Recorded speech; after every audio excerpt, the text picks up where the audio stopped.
फलअमरी कसम है मा अहसिबहु खालितनी बाद, उसके बाद मुझे कभी ऐसी तकलीफ नहीं हुई, उसके बाद कभी शैतान ने मुझे इस तरह परेशान नहीं किया। अब साहब रसूल का भी अकीदा हो गया कि शैतान था मुझे परेशान कर रहा था, तो कहा कसम है उसके बाद शैतान ने मुझे तकलीफ नहीं दी। हदीस से क्या मालूम हुआ? ये हदीस इस आयत की तशरीह बयान करती है, तफसीर बयान करती है, इस आयत से मौफिकत रखती है। अल्लाह ताला कहता है कि सूदखोर कल क़यामत में इस हालत में उठेंगे जिस तरह एक जिन और शैतान के छूने से इंसान खपती और पागल हो जाता है। हदीस से मालूम हुआ कि किसी इंसान के साथ जब जिन लग जाता है तो उसको समझ नहीं आता कि वो क्या अमल कर रहा है, यहाँ तक कि इससे भी बुरे बुरे हालात एक इंसान के साथ हो सकते हैं। यहाँ तक कि नबी सल्लल्लाहु अलैहि वसल्लम ने सही बुखारी की हदीस में ये तक कहा कि लोगों, शैतान जिन तुम्हारे जिस्म में इस तरह दौड़ता है जिस तरह खून दौड़ता है, खून के मानिंद सरायत किया हुआ है, खून के मानिंद। इसके अलावा बेशुमार हदीसें हैं। टॉपिक ये नहीं है कि जिन क्या चीज़ है और उसका इलाज कैसे किया जाए, टॉपिक इस बात का है कि सूदखोर भी इसी जिन ज़दा शख्स की तरह कल क़यामत हशर के मैदान में उठाए जाए। बाज़ लोगों ने बड़ी एक अच्छी मिसाल देते हुए कहा है, वो आगे वाली आयत के तहत, क्योंकि इसके बाद वाली जो आयत है उसमें यही है कि सूदखोर असल में अल्लाह उसके रसूल से ऐलान जंग कर रहे हैं, है ना? अल्लाह उसके रसूल से ऐलान जंग कर रहे हैं। तो जो शख्स खबती होगा, जिन ज़दा होगा, सूद खाने की वजह से हशर के मैदान में उठा जाए और वो लड़ खड़ा रहा है, खुद होश में नहीं है, अगर उसके हाथ में हथियार दिए जाए और कहे कि चलो लड़ो, क्या लड़ेगा वो? किससे लड़ेगा, कैसे लड़ेगा? जिसकी हालत खुद सुधरने की है वो किसी के साथ क्या जंग करेगा?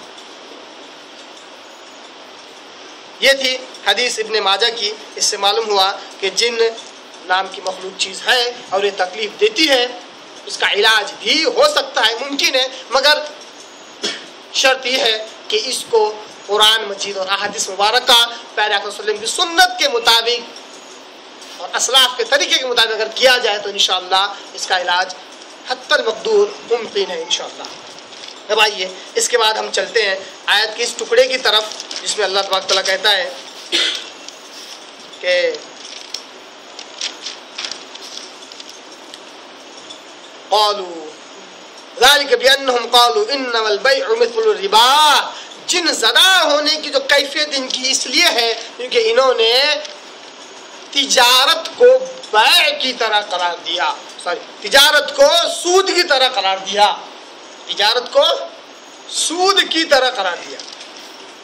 यहाँ पे एक और नुक्ता है बड़ा अहम, गौर कीजिए। जो लोग सूदी कारोबार करते थे, जब उन्हें रोका गया सूदी कारोबार से तो उन्होंने एक मंतिक दौड़ाई, एक मंतिक बतलाई, एक लॉजिक बतलाई। क्या कहा? इन्नमल बैउ मिस्लु रिबा। गौर कीजिए, इन्नमल बैउ मिस्लु रिबा, तिजारत भी तो सूद ही की तरह है। क्या मतलब होता है इसका?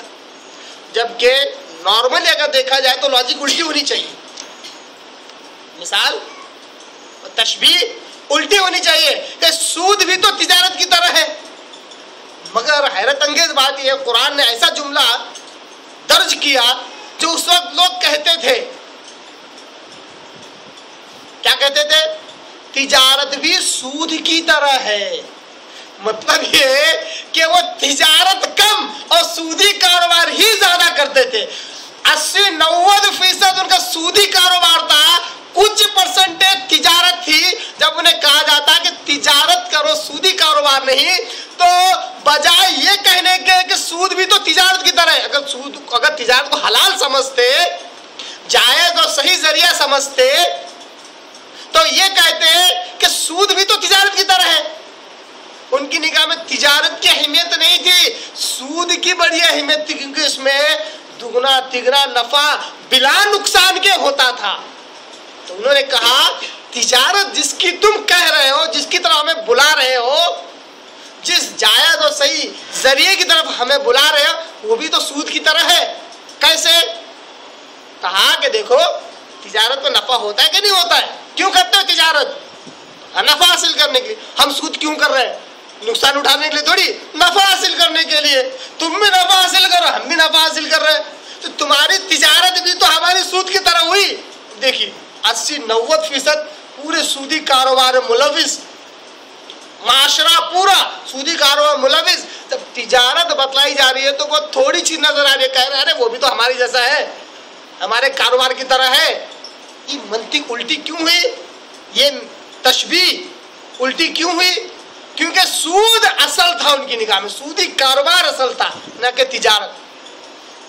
अल्लाह को ये बात इतनी नापसंद आई, इतनी नापसंद आई, अल्लाह ने कहा जो हकीकत है तिजारत ये सबसे ज्यादा होना चाहिए।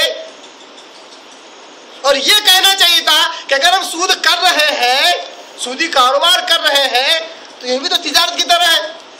ऐसा नहीं कहा उन्होंने, है ना। ये तो आप सब के जमाने के काफिर मुशरिक कुछ यहूदी लोग थे जिन्होंने इस तरह कहा। मगर आज के जमाने में जो मुसलमान है और जो सूदी कारोबार में मुलविस है, वो इसका बिल्कुल उल्टा बोलते हैं। क्यों? जब सूदी कारोबार इनके लिए नागुज़ेर हो जाता है, नागुज़ेर जरूरत जब बन जाता है, तो ये कहते हैं साहब जो सूद का हम जो कारोबार कर रहे हैं जिसमें मामूली परसेंटेज 10-12% का बस सूद है, ये भी तो एक जैसा तिजारती है, ये भी तो एक जैसे कि